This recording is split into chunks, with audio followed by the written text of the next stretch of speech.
মাধ্যমিকের ম্যাক্সিমাম ছাত্রছাত্রীদের যে সমস্যা সেটা হচ্ছে ইতিহাসের পড়া একেবারে মনে থাকে না। ইতিহাস পড়তে বসলে উঠে যেতে ইচ্ছা করে। হ্যাঁ ঠিক আছে, মনে হয় যে যেখানে বসে আছি সেখানে মনে হচ্ছে তাওয়া জ্বলছে, গরম তাওয়া, আর তুমি সেখানে বসে আছো, এরকমই মনে হয়, তাই না? তারা কতক্ষণ উঠতে পারবো সেটা মনে হয়। ইতিহাস একেবারেই হয়তো কারোর পড়তে ভালো লাগে না, কারণ আমরা ইতিহাস পড়ি একেবারে বোরিং ভাবে, সাবজেক্টটা একেবারে বোরিং হয়ে যায়, তাই তো? তো আজকের এই বোরিংনেস থেকে তোমাকে কাটাবার জন্য আজকে একটা গোল্ডেন স্ট্র্যাটেজি বলবো।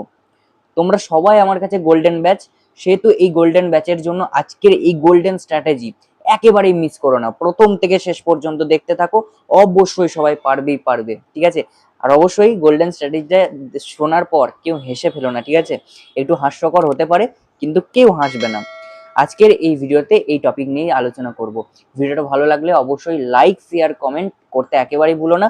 চ্যানেলে নতুন হয়ে থাকলে এরকম ভিডিও পেতে হলে অবশ্যই চ্যানেলটিকে সাবস্ক্রাইব করে দিও। আমরা দেখো এখনো পর্যন্ত ইতিহাস কেমন ভাবে পড়ি, না ইতিহাস আমরা পড়ি গরু ঘাস খায়, গরু ঘাস খায়, গরু ঘাস খায়, এরকম ভাবে ইতিহাস পড়ি, তাই তো? আর লিনলিথগো এই করেছিল, মাউন্ট ব্যাটেন এই করেছিল, এইভাবে ইতিহাস পড়ি আমরা। কিন্তু আমরা যদি ইতিহাসটাকে দেখি চোখের মাধ্যমে আর কানে শুনি তাহলে কেমন হয় বলো তো?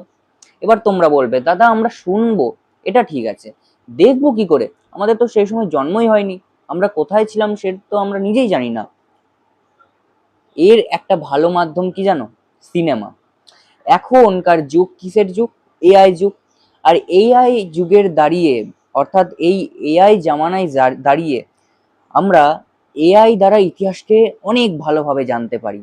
যারা এখনো পর্যন্ত ইতিহাসকে খুব ভালোভাবে বুঝতে পারছো না, যাদের কাছে ইতিহাস খুব খারাপ একটা সাবজেক্ট হয়ে যাচ্ছে, বোরিং সাবজেক্ট হয়ে যাচ্ছে, কিন্তু তাকে পরীক্ষাতে ভালো রেজাল্ট করতেই হবে, তাদেরকে এক কথায় বলবো তোমরা এই বিষয়ে সিনেমা দেখো। আচ্ছা দাদা সিনেমা তো আমাদের তো অনেক টাইম খেয়ে নেবে, 1 ঘন্টা 1.5 ঘন্টা টাইম খেয়ে নেবে, তার থেকে আমরা কি করব?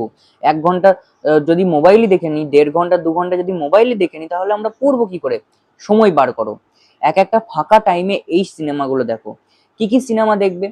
দেখো সিনেমা দেখার ভালো আমাদের কাছে ফল আসবে কিরকম। দেখো আমরা এখনো পর্যন্ত কিন্তু ভুলতে পারি না যে কেজিএফ চ্যাপ্টার 2 তে কি হয়েছিল, কেজিএফ চ্যাপ্টার 1-এ কি হয়েছিল, বা পুষ্পাতে লাস্ট মোমেন্টে পুলিশটা কেন তার জামা প্যান্ট খুলে দিয়েছিল। আমরা কিন্তু এখনো ভুলতে পারি না, আমাদের টপিক গুলো কিন্তু এখনো মাথার মধ্যে ঘুরপাক খাচ্ছে। ঠিক সেই রকম ভাবেই সিনেমা আমাদেরকে ইতিহাসের প্রতি সেই ধারণাটা দেবে। কিভাবে সার্চ করবে? দেখো যে ইউটিউবের যে কোনো চ্যানেল, এখন অনেক ক্রিয়েটাররা রয়েছেন যারা এআই এর সাহায্যে তারা ভিডিওটাকে বানায় এবং তাদের নিজস্ব মুখের সাহায্যে তারা তোমাদেরকে ইতিহাসটা পড়ে পড়ে শোনায়, ঠিক আছে? সেখান থেকে যতটুকু ইনফরমেশন তুমি পাবে তোমার পরীক্ষার জন্য এনাফ ইস এনাফ। কেন বলছি? আমিও এটা শুনেছি, ঠিক আছে? আমি এখন কলেজে পড়ি, তো আমার এখন সাবজেক্ট ইতিহাস। তো আমার এই সাবজেক্ট ইতিহাসের মধ্যে আমার সিলেবাস হচ্ছে প্রাচীন ইউরোপের সিলেবাস।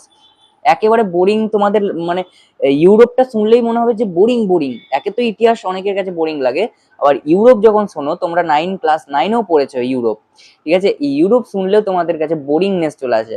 তো আমার কাছেও কিন্তু একেবারে পড়তে ভাল লাগে না এই ইতিহাসটা, ঠিক আছে? কিন্তু কি করতে হবে? পড়তে তো হবেই, জানতে হবে।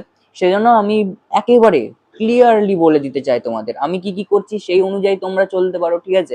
তো সিনেমাটা দেখে নি, সিনেমাটা দেখে নিলে কি হয়? সিনেমাটা দেখে নিলে আমি প্রত্যেকটা পয়েন্ট পয়েন্ট বুঝতে পারি, সেখান থেকে বানিয়েও লিখতে পারি, সেখান থেকে ভালোভাবে আসল ব্যাপারটা হচ্ছে বিষয়বস্তুটা জেনে রাখতে পারি। সেটার সম্বন্ধে আর কোনো ভয় থাকে না যে আমরা ইতিহাসটা ভুলে যাব, কি মনে থাকবে মনে থাকবে না, এই সমস্ত আর চিন্তা আমার থাকে না। সেই জন্য 1 ঘন্টা 2 ঘন্টা একটু সময় দাও, দেখো পুরো ভারতের ইতিহাসটা তোমরা জেনে যাবে। আর এখন তোমাদের ভারতের ইতিহাস কি আছে, একেবারে যে আগেকার ভারতের ইতিহাস ছিল, ঠিক আছে? যখন থেকে ব্রিটিশ সরকার এসছে তখন থেকে ঐতিহাসিকরা বলে নাকি ভারত আস্তে আস্তে উন্নতির দিকে যাচ্ছে, তো তখন থেকে প্রাচীন ভারতের সূচনা হয়ে গেছিল।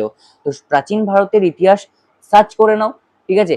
সিনেমাটিক ভাবে তোমরা জেনে নাও। যদি আমরা বিষয়টাকে সিনেমাটিক ভাবে জেনে নিই, তাহলে আমরা সিনেমাটিক ভাবে মনে রাখতে পারবো, আর আমরা সেই মনে রাখার মাধ্যমে কিন্তু পড়তেও পারবো, আমাদের কাছে আর একঘেয়েমি লাগবে না।